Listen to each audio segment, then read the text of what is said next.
சாகப்பட்ட ராவணாசுரன் மீண்டும் உயிர் பெறுவான் என்று சொன்னால் நீங்கள் நம்புவீர்களா? புராணங்களின்படி ராமர் ராவணனை வென்ற பிறகு ராவணனின் இறுதிச் சடங்குகளை நடத்தும் பொறுப்பு அவனின் சகோதரன் விபீஷணனுக்கு கொடுக்கப்பட்டது.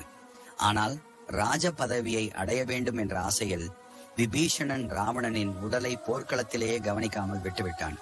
புராண கதைகளின்படி ராவணனின் நெருங்கிய நண்பனான நாகராஜன் அவன் சடலத்தை பாதாள லோகத்திற்கு கொண்டு சென்றான். ராவணனின் மரணம் நிரந்தரம் அல்ல, அவன் மீண்டும் பிறப்பான் என்ற நம்பிக்கை இருந்தது.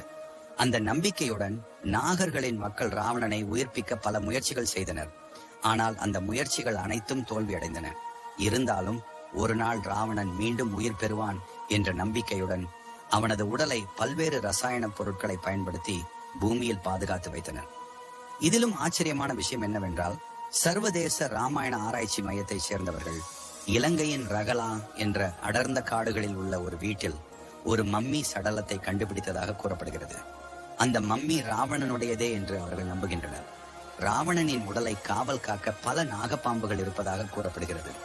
இந்த பழமையான மம்மி 18 அடி நீளமான ஒரு சவப்பெட்டியில் வைக்கப்பட்டுள்ளது. அந்த சவப்பெட்டி நாகபந்தனத்தால் மூடப்பட்டு இதுவரை திறக்கப்படவில்லை. இத்தனை ஆண்டுகளுக்கு பிறகு தவறுதலாக ராவணன் தனது ஆழ்ந்த நித்திரையிலிருந்து விழித்து மீண்டும் உயிர் பெற்றால் எத்தகைய விளைவுகள் ஏற்படும் என்பதை ஒரு முறை கற்பனை செய்து பாருங்கள். உங்களுக்கு இந்த தகவல் பிடித்திருந்தால் நமது சேனலை சப்ஸ்கிரைப் செய்து உங்கள் கருத்துக்களை கமெண்டில் தெரிவிக்கவும்.